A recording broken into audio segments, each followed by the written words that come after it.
So why are we doing this? So as most people know on the phone call, the state of Connecticut just issued their final decision for year 3 of the Energy Storage Solutions Program, and in there they inserted some new orders.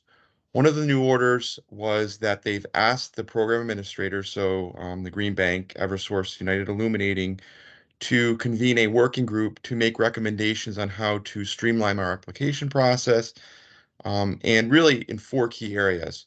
So, what are the required application field questions that we could potentially remove from the forms that get filled out? What are the required application forms that can be consolidated or removed that are currently required today?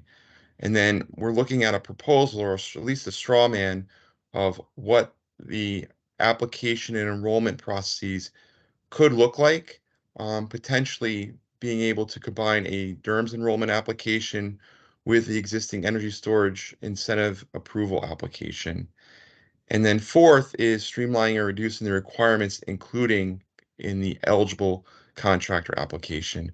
I'm sure a lot of you were on the technical meetings we had throughout this past year, and there was a lot of conversation around how we can reduce the timeline and just make it easier for people to onboard and enroll in the program.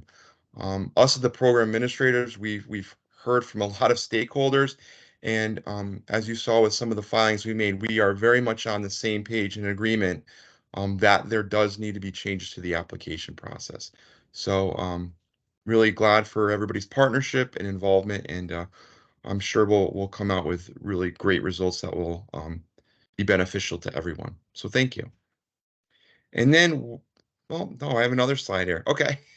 So if there's no consensus on the previous slide, what we just went through, those 4 items, um, we will include those in the application process working group, kind of a fair and accurate description of everybody's views expressed. So if you've been involved in these other working groups, there's interconnection. I think there's one for our res programs. We file pretty much everything that's on the record in these calls. So Pura has, because ultimately they kind of run and help direct this program at the end of the day. So they're going to take all that input and come up with, as far as program guidelines, what they feel we should and should not be doing. And obviously we have opportunities to comment, file comments and respond and have conversations within technical meetings around that stuff. Anything that's not requiring changes to the program manual or program documents, um, we may implement those immediately, provided such changes do not contradict a priority authority ruling.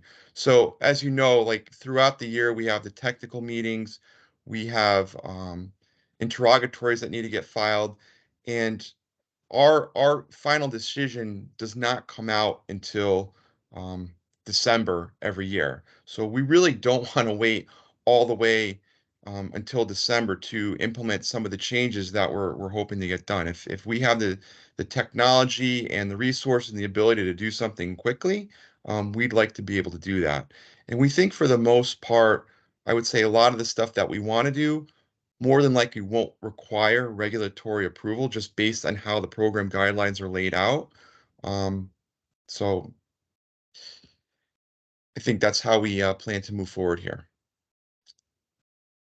Thank you, Jen.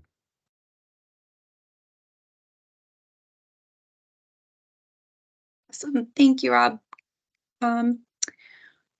All right, so just a rundown, and we gave a little bit of a introduction earlier, but this meeting is our first meeting, so we're really excited to have everyone here. It's nice to scroll through and see some names from RCEP that I haven't seen in a little bit. So thank you for joining and for helping guide us to what 2024 of the program could look like. So the first meeting, what we are hoping to cover is the Salesforce incentive application. So at this point in time, that's the active and the passive incentive.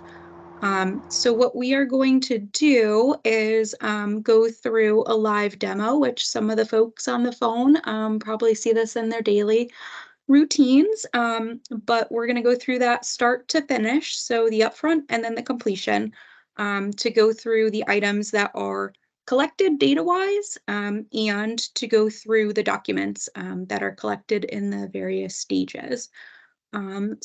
Our second meeting, which we've got a little bit of a break, is going to be related to the contractor application process.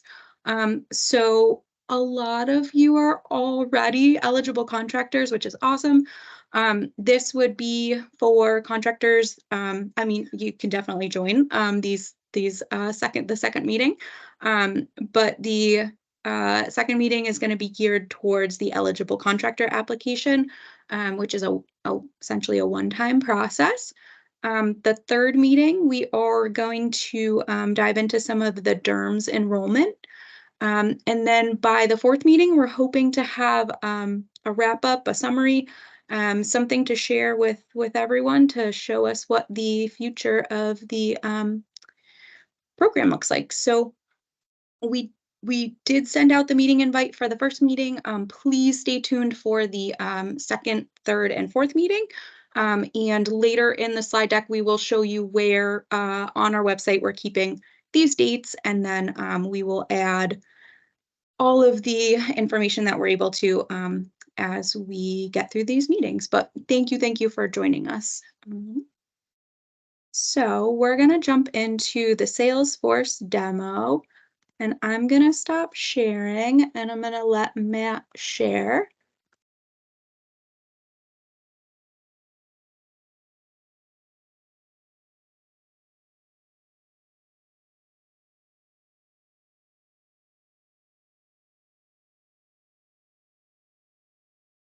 All right, can everybody see this okay? Is there a way to zoom in just a little bit, Matt? My eyes are not what they used to be. Awesome. Thank you. Okay, so to start, this is the landing page most of you are probably familiar with if you're already an eligible contractor in the program. This is the homepage for our contractor portal where we accept all of the different upfront incentive applications. The link to this portal can be found on the contractor resources page of the Energy Storage Solutions website right here. If you can see my cursor, I can also zoom in more if it's a little small still, but this link here, and that's where, again, where it takes you to the landing page. So to start a new application, you'll go to the top left here, click New Application, and that should take you to this page. Sarah, would you like to walk through it here, or I can keep going to? Yeah, we could switch off whatever works. So here we're looking for an email address and who's going to own the system.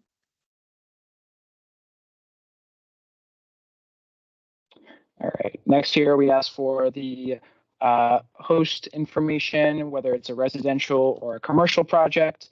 Right here we have we've got this project pre-filled out, so a lot of this data will start off as blank, but we have it's not a hybrid commercial project here, and this is the residential subsector, just denoting the size of the residents and the family living there, and as well the basic contact information for the customer and the address, city, state, zip code, and primary email and cell phone number.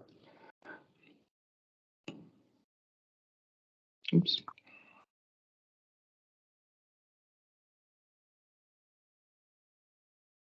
All right. Then we have, are you an Eversource or UI customer? What rate and the account information and annual usage in kWh.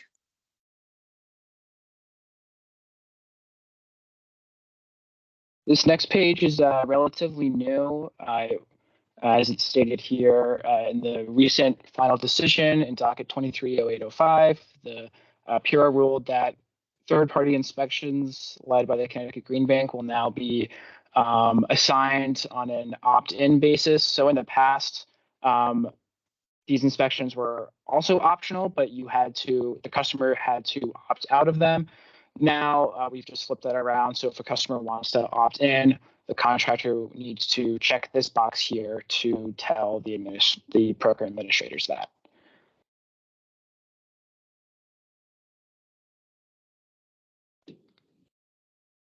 Awesome. Okay, so here is where we would get a little bit of incentive info.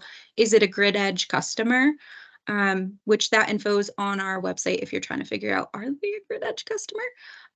The customer qualifies as low income. That's a different incentive level, same as the underserved. So that's the info that we're gathering there.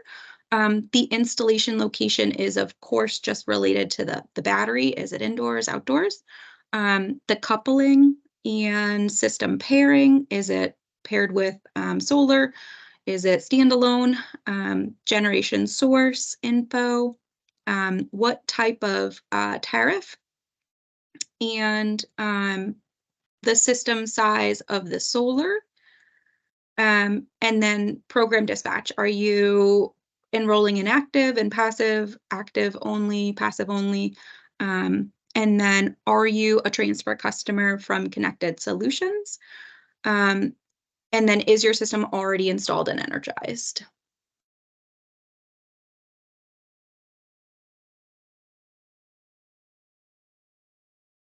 Okay, this next part is a screen for you to choose which battery and inverter type will be installed for the project. These have already been filled out, like I mentioned earlier, but this is how we determine also the value of the upfront incentive. The upfront incentive is calculated based on the total kWh of the battery that's installed. And then down here below, if there's any changes you'd like to make to the system, you can do that by selecting one of these options, or you can also choose to go back to a previous section of the application.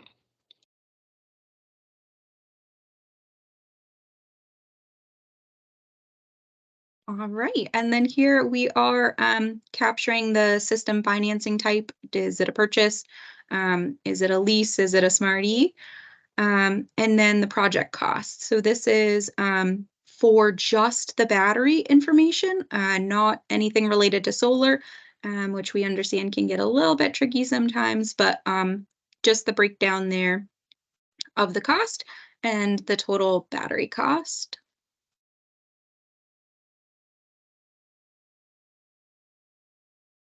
Then here's the final calculated incentive.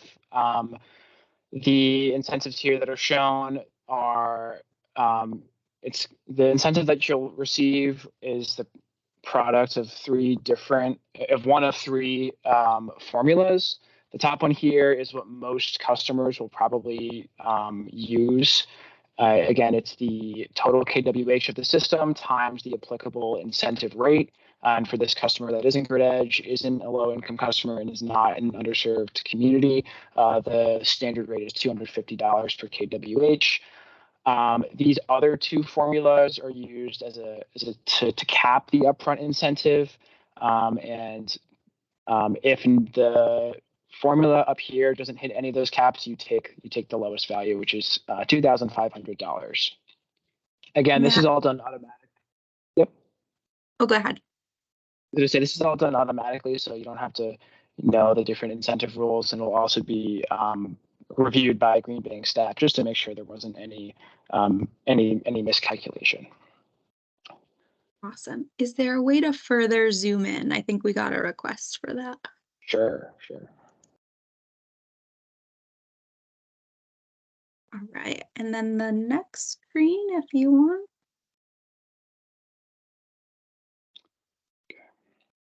Yep, and Awesome. then this is the final screen you'll see before you upload the requested documents. And this is just a reminder to let you know that there are a few documents left to upload. So we'll go to that screen next.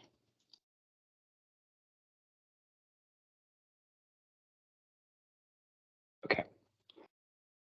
So here on the left-hand side, there are a bunch of different fields, most of which will be blank, but all of the questions that you would have answered during the application that we just went through, you can see your answers here. And to upload the requested documents, you'll use this box on the right-hand side here under the Edit and Resume Application button. You'll choose from the drop-down menu which document you want to upload. Right now, I left 2 documents left. So there's the sales contract that we're requesting and the energy storage solutions terms and conditions. So I'll show you real quick how to do that. Then I have this test document here, and it should upload. And then now we can choose the ESS terms and conditions, which I have a blank copy stored here.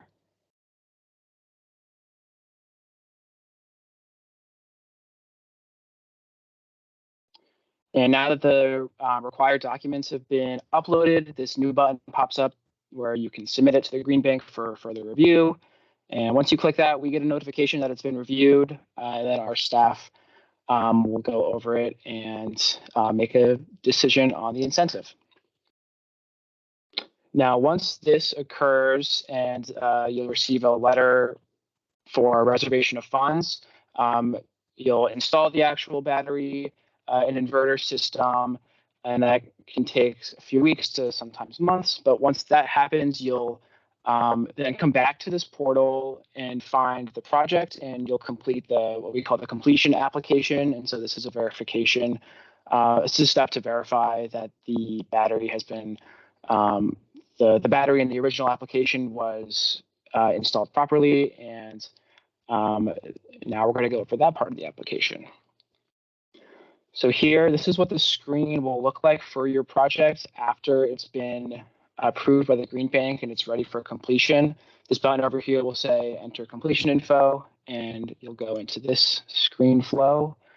And this is the first page. You'll have an option to check this box to indicate that a change order has occurred. We're not going to do that right now, but if you do that, you'll have an option to adjust the battery and inverter for the project, and as well another option to upload any additional paperwork that might be needed. But this doesn't occur very often, but if it does, there's always the option here. The next thing is the utility approval to energize date, the utility inverter rating, and also the energy audit type that the customer had for their home or building. And I'll just input this quickly. And there.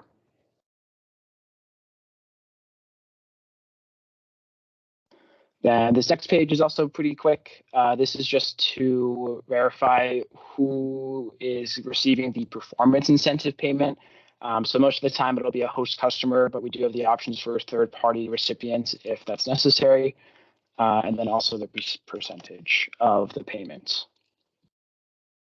And then this is the last page of the completion information that we asked for. And then once you click next, you'll get taken back to the main project page here. And from here, you'll submit a few other documents that will be requested.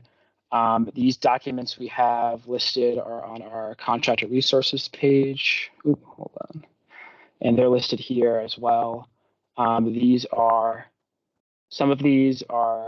outdated, but they'll be updated with the new decision from this working group. But as it currently stands, the required documents for completion are an energy audit for any home built before 1980 or doesn't participate in RRES or RSIP. Most customers won't have to submit an energy audit since they'll already be participating in one of those 2 solar programs or have had a house built after 1980. The second is that's no longer required, but it's still listed here and needs to get updated, is the approval to energize letter. We just asked for the date now. The one-line diagram has also been removed and is no longer required. So the only 2 main documents we still ask for are the operations agreement, which I'll open up right now and show quickly. And this is an agreement and document that is signed by the customer that essentially is agreeing to the different dispatch schedules that might occur during the program. And the next document is then the self-inspection report, which is completed by the installer at the time of installation. And that is the process. Awesome. Thank you for walking us through that, Matt. No problem. All right, I'm going to share again, and we'll keep rolling through, but this is going to be the portion of the presentation where we go through any questions, comments, any feedback, and I know a few folks are really excited to share. So I don't know if there's anybody that wants to start first.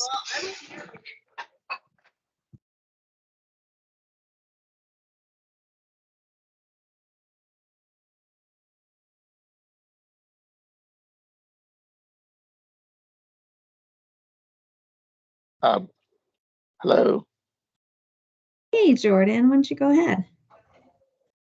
this is, Go ahead, Lon. I'm sorry, I'm on a phone. One of the questions I have is, we have some submissions through a partner, and we just like to see where the status is of some of the jobs. So the partner has submitted them, but we'd like to be able to see if we have a partnership with someone, where the status is, because we're in the blind a little bit. Okay. Hey, Lon. This is Ed Kranich. So it sounds like what you're asking for is kind of like what we had in Power Clerk. And I think the utilities might have the same. So you want to be able to pop into an application that someone submitted maybe on your behalf and just see what the status is? Is that right? Yes, just because we don't know all the paperwork yet. I mean, we're still learning.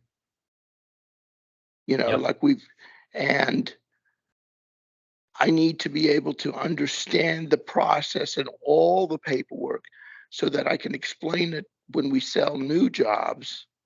Okay, Mhm. you've got a particular site that meets these requirements. I need all this paperwork ahead for the customer to get ready, so we can template the submissions just to make it easier for us. Yeah.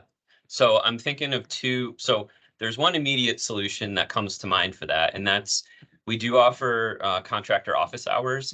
We have on the website. I think Matt might have breezed by it on there, but in the contractor resources, you can set up a meeting with one of us, and we can just go through really anything that you want to talk about. So if there's any help you need in like creating your internal process guides to know what to tell your salespeople and kind of how to collect everything in advance, we can definitely help you with that. And then the Okay. second part is something that I'm not well, I know that currently we can't do it. And that's like to kind of share applications with other people without having to share your credentials. And that's something we'll just have to write it down and go to our Salesforce developer to talk about it to see if that's maybe something that we can do. And Because the reason our software is not quite as cutting edge as PowerClick was. Okay. But The we're only there, reason I so. bring it up is AirTemp Mechanical is certified to offer batteries. So we are the certified partner, but we're also working with another partner. And, we've got questions, what the status is. If somebody leaves from the partner company, I'm just explaining, over time, over the next couple of years, we want to be able to see where the status is of the jobs. That may not be able to happen, but maybe in the beginning, just so that we can see what's going on.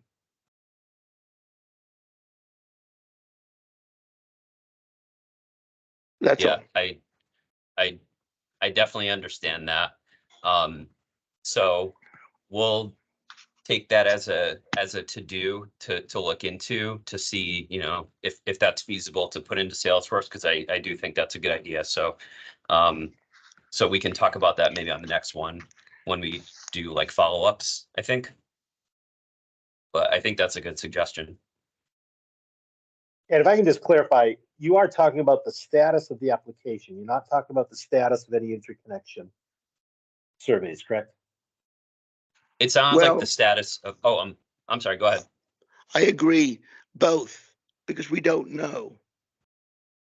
And then the other discussion point is what happens if I start pushing through more, a couple more, let's say 10 projects.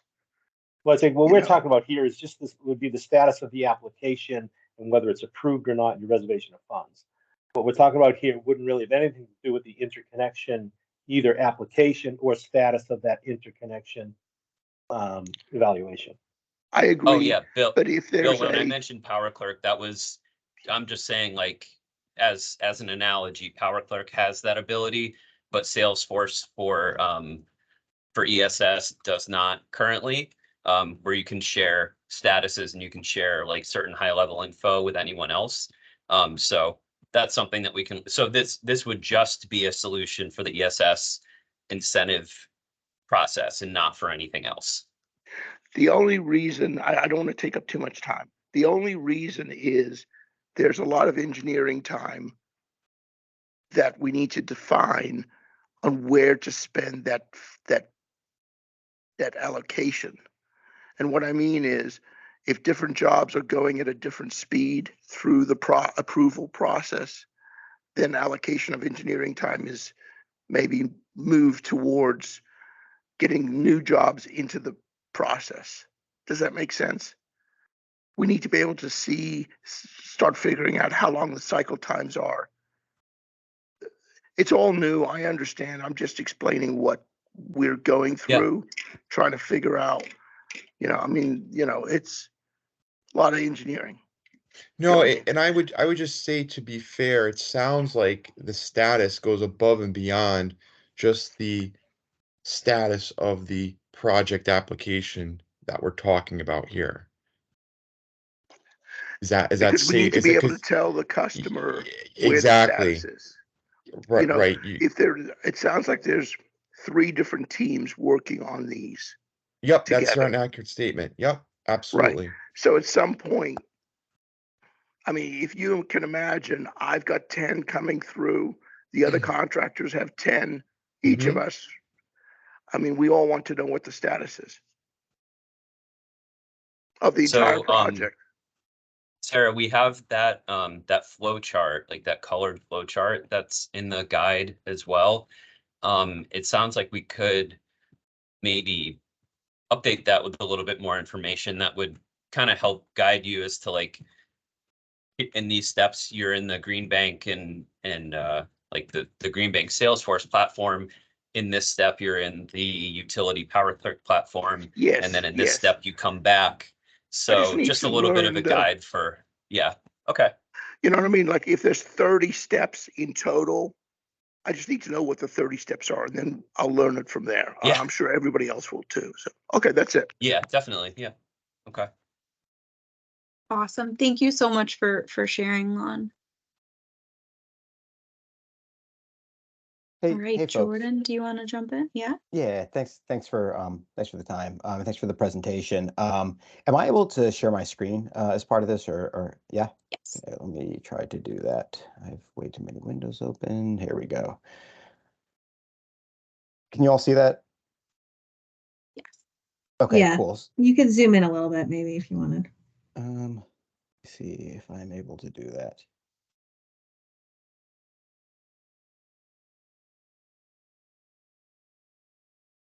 Is that better? Yeah. Yeah. Okay. So, what I'm here to talk about today is that Tesla submitted yesterday some recommendations to Eversource UI and to Greenbank for a modification of the application process for active dispatch only customers. And the reason why we were focused on that subset is that we think that it's a good candidate for partner-led and in-app enrollment. Because it's not asking for any sort of upfront incentive associated with the ESS program, we think that it can mirror a lot of best practices that are in Connected Solutions and a lot of other battery demand response programs around the U.S. where you have, like I said, partner-led and impact enrollment. We think that this is the easiest of the enrollment processes to fix to enable this sort of enrollment process. And so when I say partner-led and in-app, when I mean partner-led, it means that the aggregator or the OEM is going to be basically responsible for providing some sort of portal or in-app experience that will facilitate the enrollment of the customer, and the data will be transferred to the DERMS or the program administrator or the contractor in order to check the eligibility of that customer, ensure they can enroll. And in-app is a subset of partner-led, and so you would have if it was a partner-led experience through a portal, that would be one way to do it. But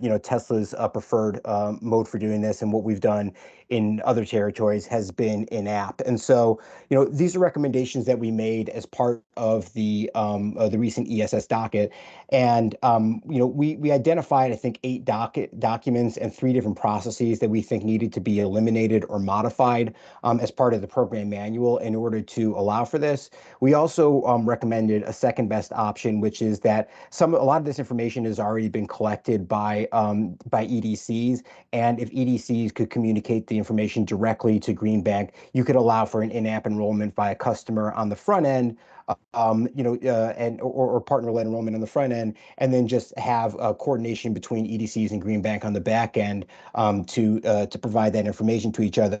There are some potential pitfalls about that in terms of that sort of coordination, and we're trying to avoid any sort of delays or confusion about whether a customer is eligible, and make sure any difficulties associated with that document transfer. So we think that the simplest way is just to eliminate several documents. And I think that the elimination or modifications broadly fall into 3 categories. It's either that the document is not needed because the battery has already been installed. This is different than when you're asking for an upfront incentive and you want to check for the eligibility of that battery, whether it's eligible to receive that incentive. This battery is already installed. It's not asking for an upfront incentive. And so some of the information regarding the site is not needed. Or it's because the information can be collected very simply as part of a partner-led enrollment process, or it's because it can be an automated field given which aggregator or OEM is submitting the application. And so I'm happy to walk through these, but I also know that we're pretty tight on time. And so I think one thing that we can do is we can either circulate it, or we've provided it to GreenBank and EDCs so that they can circulate. I will go through these things kind of quickly. You can get a sense of our thinking on this, and I'd be curious to hear any feedback from stakeholders here about whether there's any disagreement. The first thing that we'd be asking to eliminate is the customer, contractor, and TPO detailed contact and site information. This is all information that can be collected through the DERMS. So again, this is about a data field rather than a document. The second is the service address where the battery is or is to be installed.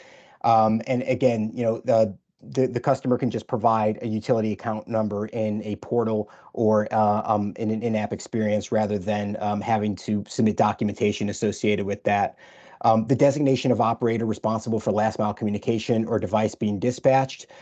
This is something that would be evident based off of which OEM, what battery type is submitting for application. And so that could be just an automated field. Designation of incentive recipient and POC responsible for application accuracy, not something that the customer needs to choose. These are things that aggregators basically choose as a whole within their aggregation, and so they can identify that as a contractor to GreenBank as during their contractor application process or afterward. Signed customer contractor LOI. I think this one is particularly important. This battery's already been deployed. It's already operational. This is not information that we feel that the program administrators need to know as part of this, and especially if the concern is that it's helpful to understand, say, pricing of these batteries to inform future incentives. These are batteries that are not asking for upfront incentives, so we actually think that the information is not necessary in order to determine, say, what a performance incentive might look like. System design narrative and final submittals. Again, Pure has already directed the removal of the one-line diagram, and these are batteries that have already been installed and operational. So we think this is something that program administrators do not need. And then these last two, signed program terms and conditions and operational agreements. This is information that can actually be collected through the partner-led enrollment process, especially like a terms and conditions, rather than having an electronic signature. It's just a box you can check and enroll. And so I will stop sharing. I know I went through all that very quickly because of limited time, and I want to make sure that other folks have the ability to weigh in on these things. You can see down here, electronic signatures, something else we're asking to be removed. But I wanted to give folks the ability to weigh in, and I hope that once we're able to circulate, that folks can dig in and see if there's any additional documents that that others on this call think need to be eliminated or modified in order to facilitate their own sort of portal partner-led enrollment process. But we think for us, this would work, and that this is a good starting point for these discussions. So I will stop sharing, and sorry to talk so fast, and thanks so much for allowing time for me to speak on this. Thanks for sharing, Jordan. We really appreciate it, and we really appreciate having that in a nice little document there. So thanks for sharing. I'm thinking, in the interest of time, do you think at the next meeting we could sort of summarize that and then highlight the documents that in the active enrollment are up for elimination? So then it's a little bit visually easier for folks to see and digest. We might even be able to highlight some of the data fields that you mentioned too. But yeah, what would you like to see as next steps? Yeah, I mean, I think that based off of the comments in the ESS docket, I think everyone is pretty close to being on the same page, if not on the same page, in terms of the modification and elimination of documents. So to me, I mean, if there's an ability to create for this thing to be circulating in a way that there can be, an email response to it, or that folks have it in advance of the meeting and can bring any concerns there, I think that would be helpful. But yeah, we're happy to simplify these comments in any way that's helpful, to provide a list of exactly what documents and processes we're looking to remove. I mean, it's the point of the recommendations that we just had, and I think we're mainly just looking, does anyone disagree? Is there any value in these documents that we've asked to be eliminated or modified that that we're not seeing?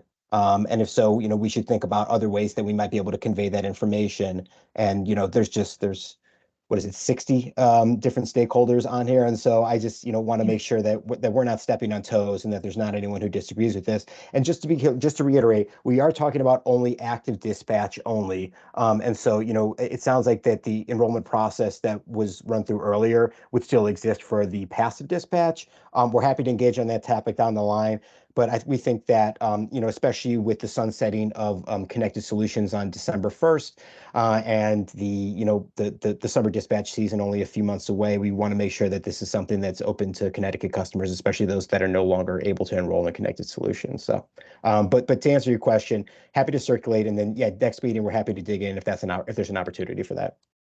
Okay, sounds good. Rob, did you want to jump in? I did. So, Jordan, thank you for providing that and walking us through that. I guess and not solve it today, but just to get started, because we had a conversation about it last week amongst the program administrators. But as we shift towards this app-based enrollment world, the topic of PII comes up, right? So you had mentioned customer account numbers and personally we refer to as personal identifiable information. So just think about, how do we, and maybe you already have an answer to this, handle that in today's world when we're using in-app based enrollment, or we're signing up for a utility type storage program like this. So sorry, can you repeat that question? So personally identifiable information. So if a customer is using, let's say, Tesla's app enrollment platform, and they have to enter in maybe some their address information potentially, or their customer account information. That's all information we try to protect from the utilities perspective. So we have data security riders in place with the Green Bank, with Eversource, with the other vendors and contractors that we work with. So I'm just wondering from an application, like, is there a way that that's handled today? Is there terms and conditions that you insert in there? So I was going to ask if there's Yeah, someone Rob, from maybe Go ahead, Ella. this is Ella Wynn from Energy Hub. As the DERMS provider for this program, and all the data ultimately all the PII coming from Tesla would flow through Energy Hub before it was surfaced to a utility or Green Bank. So all the kind of data provisions we already have in place that cover not only our battery programs, but if you think about thermostat, other programs that we've been running for a while where customers are going through a similar process, could also cover this use case. Okay. Perfect. Thank you.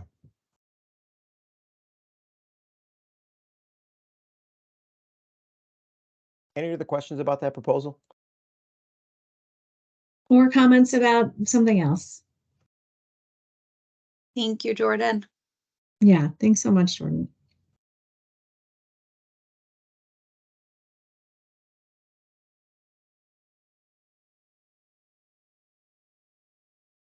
All right, any other questions? I know there's got to be some burning questions that folks are hoping to ask. It's an open environment. We are here to help, and we want to make this an inclusive process. So please feel free to jump in. Oh, John, do you want to ask a question? Yes, thank you very much. This is John Cifuentes with Enphase Energy. So after the contractor submits the application and receives the reservation from funds, the contractor or installer submits that reservation of funds and the Enphase signed in T's and C's through our intake portal currently. Once we approve that on our side, the grid services team goes ahead and submits that. Obviously, that goes through Energy Hub, and then it goes toward Green Bank for approval. We have found that takes a week to 2 weeks before that ever comes back in regards to approval. Are there any plans focusing on ETAs of approvals in regards to these applications? And are there any plans in some way or another to make it so that that time period and status can actually be monitored by installers? Okay, so this is after the system's installed and it goes into, I'm assuming the pending DERM status is what? Essentially, yes. Okay, and then there's John is referring to enrollments that are already in the Energy Hub platform waiting approval from the utilities in Green Bank, and kind of like the timeline that takes from when it goes into the Energy Hub platform and the ball is in the utilities in Connecticut Green Bank's court to approve that customer officially into the DERMS, and what the timeline there looks like. Yeah, that's a good question. So typically the Green Bank, when we are getting ready to process the upfront incentive payments, which we do monthly, that's when we'll then look at those projects that have been enrolled in the Mercury platform. Normally, the delay that the administrators have found is sometimes there are just like cycles where the payments don't go out exactly monthly, and there are some delays in that respect. But another thing that's happened is there's sometimes issues with projects actually getting enrolled with the OEM in the first place, which is something that we've discussed internally and are working on a solution for. But also, I think would like to discuss further in, I think it's the third working group meeting we have slated for germs enrollment topics as well. I'm not saying that we don't have to talk about it further today, but that is also a focus that, or an issue that we're aware of, to work with everybody on. I appreciate that, Matt. Thank you so much. I just wanted to make sure we had that on the docket there. If we can discuss it then, that'd be great.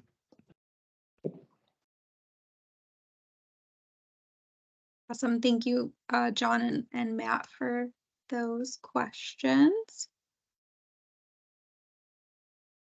Anybody else? We've got 10 minutes. Any other questions?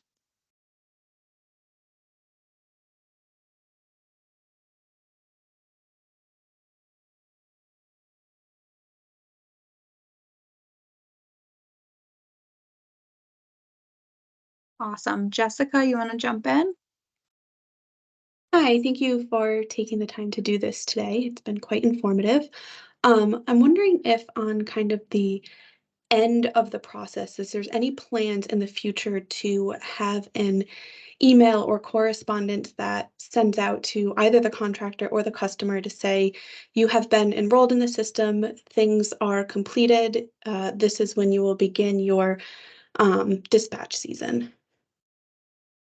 Awesome. I love it. That is a good question, and I can definitely take that down. So just that's your enroll. Yeah, that should be pretty easy to do, and we can discuss internally what that might look like. Maybe write up an example template, and that's something we could bring to next meeting as just to present and show everybody, and you can get that that process started as soon as possible. That's a good idea. Great, Thank you. thank you. Thank you. Awesome. Thank you, Jess, and thank you, Matt.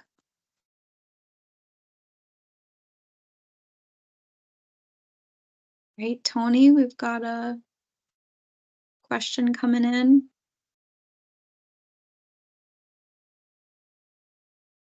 Will the program in the future be moving to an LFP chemistry solution only, or add requirements around thermal runaway? Good question. Definitely write it down and we can definitely get your response.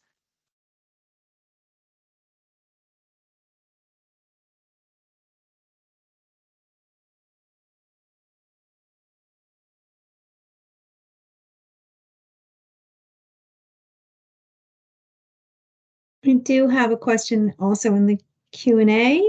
Just want to check if the process of submitting for a residential and commercial battery system is the same process that was outlined here for residential and commercial. So is the commercial process the same? Good question. It's pretty close, but there is a few slight differences. Chris, we could give you a rundown of those differences in the next meeting, if that would be helpful. Let's see. And to Michael's question, the commercial program is pausing in June for passive. I can double check the final decision, but I believe active is still open for enrollment beyond June. The commercial pause could be before June if we reach the capacity in tranche 2. So that's the catch for that. It's either we reach the capacity in tranche 2 or June 15th.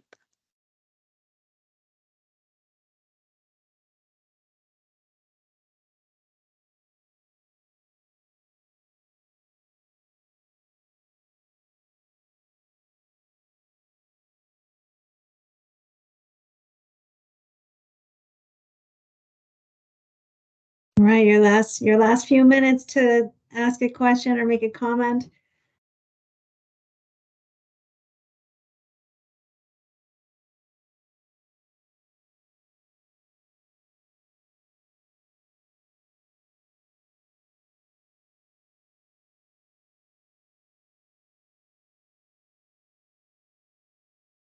Is the reporting up on energy storage solutions program up to date with the amount of capacity left? Yes, we have a lot of new and exciting reports that are up on our website, which we're pretty pumped about. And what I can do is drop a little link to it in the chat.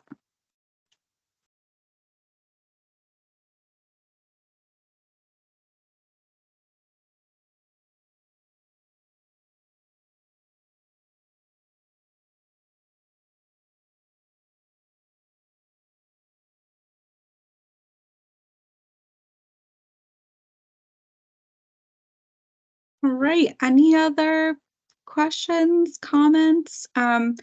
We can jump back into the presentation and just show you what the next steps are, and go from there. So